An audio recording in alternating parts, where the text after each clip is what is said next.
Rikthehemi në studio. Në këtë pjesë të programit do të flasim për një temë që na bëri përshtypje që në momentin e parë që e pam. Disa hulumtime thonë se të thuash po shumë shpesh mund të shkaktoj probleme me shëndetin tuaj dhe kryesisht te tiroidja, pankreasi apo edhe probleme me lëkurën. Ndryshe, kënaqja e të tjerëve mund të na kushtoj shumë në shëndetin tonë. Për të folur në lidhje me këtë temë, kam kënaqësinë të ftoj në studio Dea Toci, avokate. Dea, mirë se vjen në Living Day. Mirë se ju gjeta. Kënaqësi të zhvillojmë këtë bisedë së bashku. A thua shpesh po? Them më pak. Thua më pak tani, por ke thënë më shpesh. Po. E ke marrë këtë mësim me kalimin e kohës? Besoj që ta mëson eksperienca. Eksperienca. Gjithatë për sëmundje do të na konfirmojë mjekja, profesionistja. Kam kënaqësinë të mirëpres Marsi Duli, mjeke nefrologe. Përshëndetje, mirë se vjen në Living Day. Na befasoi jo pak ky studim i cili thoshte se të themi po, të konfirmojmë gjithmonë të tjerët, nëse ne nuk e duam këtë gjë, mund të na çojë në probleme serioze me shëndetjen. Kam përshtypjen e lidhen më shumë me stresin që provokon poja kur nuk është e mirëfillt një po e vërtet. Stresi patjetër ndikon dëmshëm në shëndetin tonë, sa i disa mekanizmeve.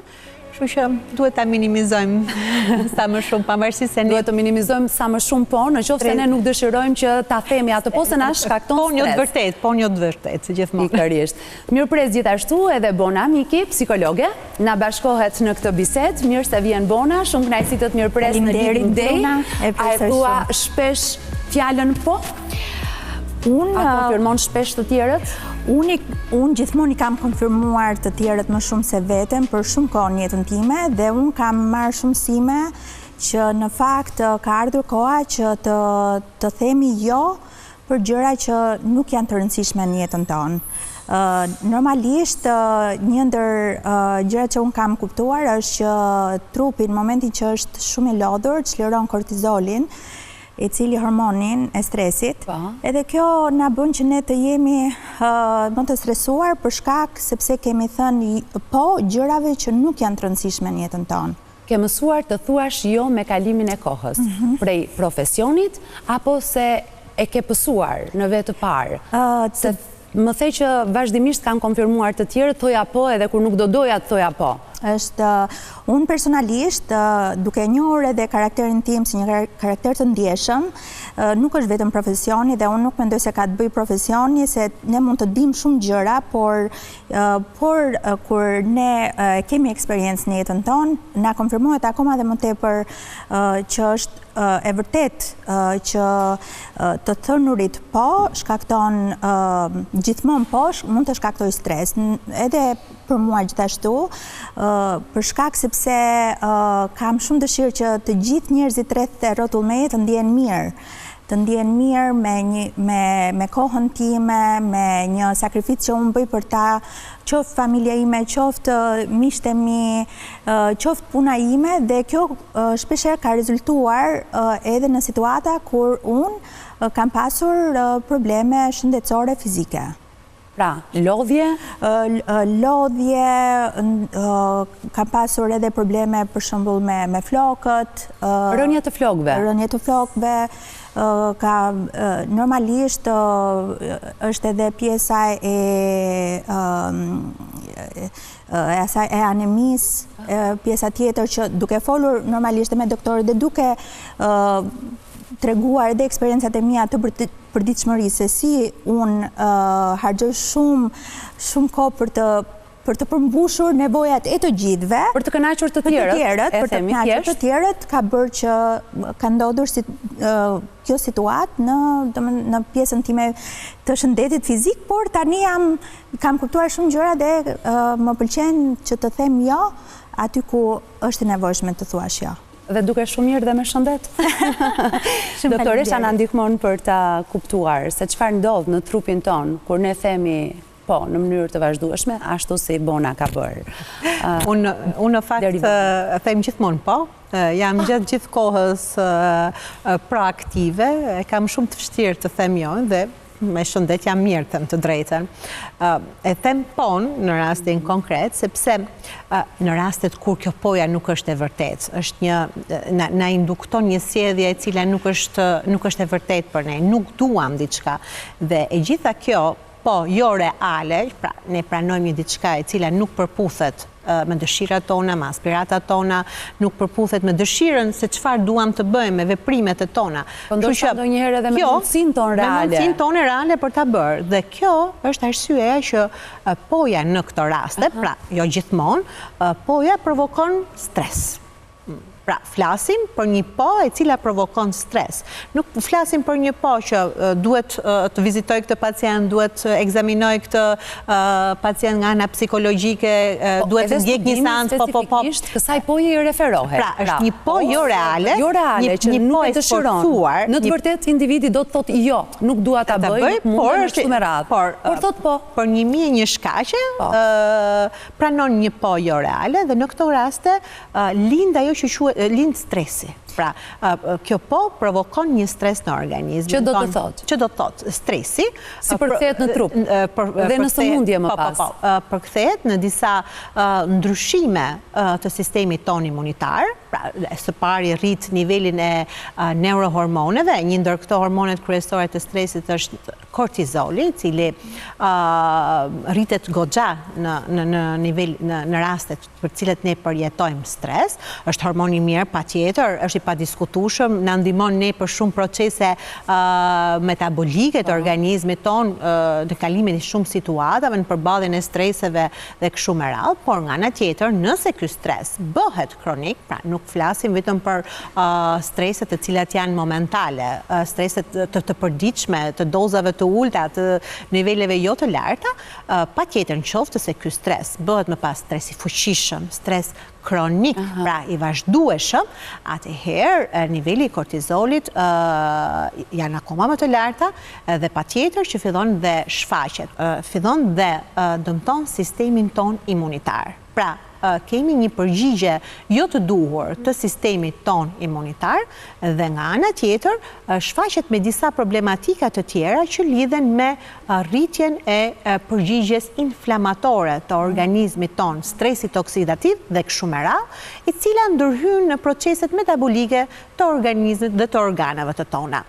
Më së shumti lidhjet e stresit dhe me sa dhe u informova në rastin konkret për materialin që ishte, ndikonte dhe vjesht theksi në sëmundjet autoimune.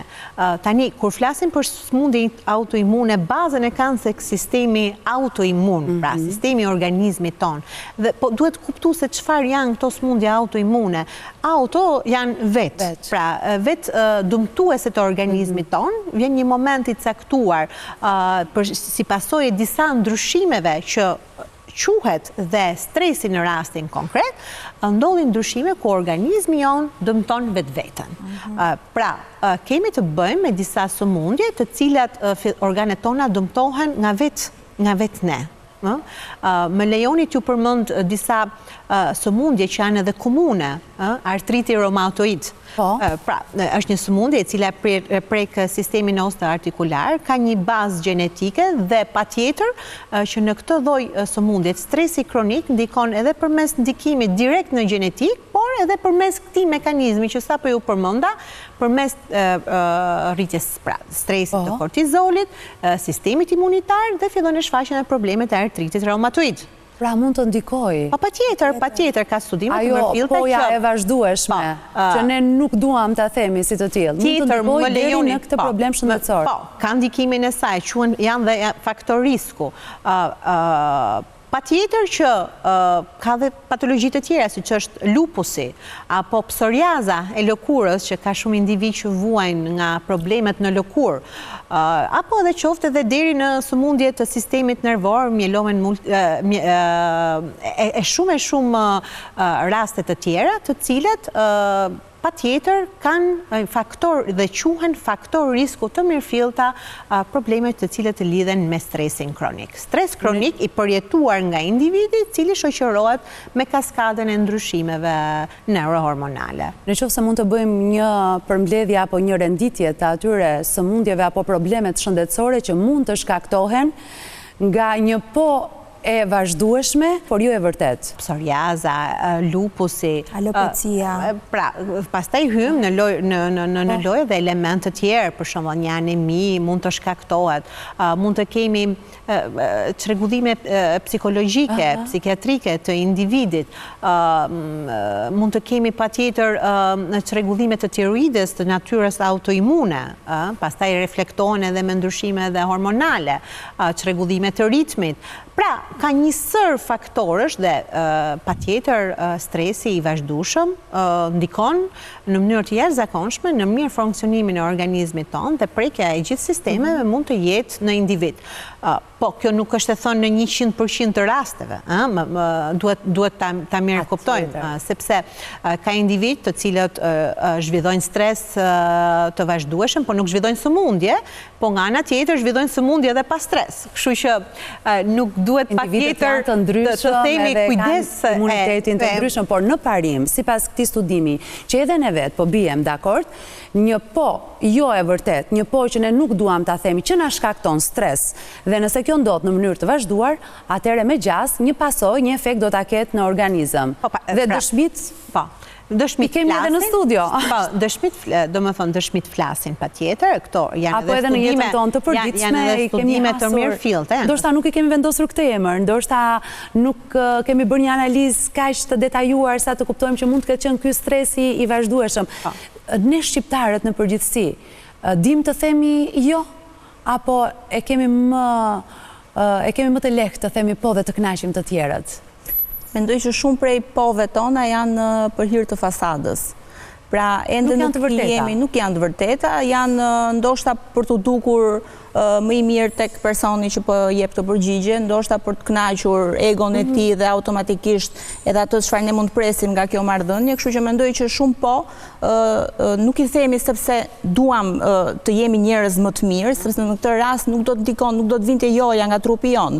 Pra dhe nëse te kalonim kufit tanë duke thënë një që është e rëndë për neve, po t'ishte për hir të së vërtetës, po t'ishte se ne jemi kaq njerëz pozitiv dhe kaq të mirë, kjo do ndikonte vetëm pozitivisht në trupin tonë. Nuk do të vinte me gjithë të smundje që doktoresha sapo na përmendi. Mendoj që është kjo poja që ne e themi për sy e faqe në pjesën më të madhe të rasteve, pa harruar që ka shumë që duhem thënë pa i ndjerë, por nuk ketë ç'bën ndryshe.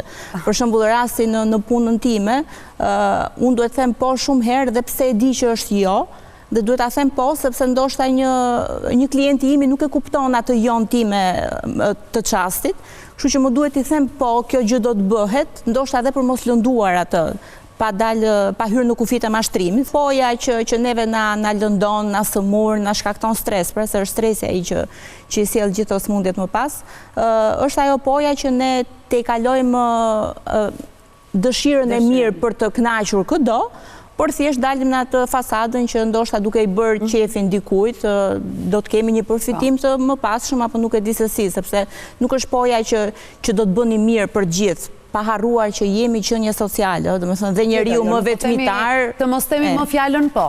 Do themi po patjetër. Se dhe njeriu më vetmitar nuk mund të thotë gjithmonë jo. Por përpiqemi të kuptojmë atë ponë e sforcuar, atë ponë që nuk dëshirojmë ta themi, atë ponë që na shkakton stres edhe na shkakton një listë gjatë me probleme shëndetësore edhe pa e kuptuar. Do të rikthehemi sërish në bisedë pas një hapësire publicitare.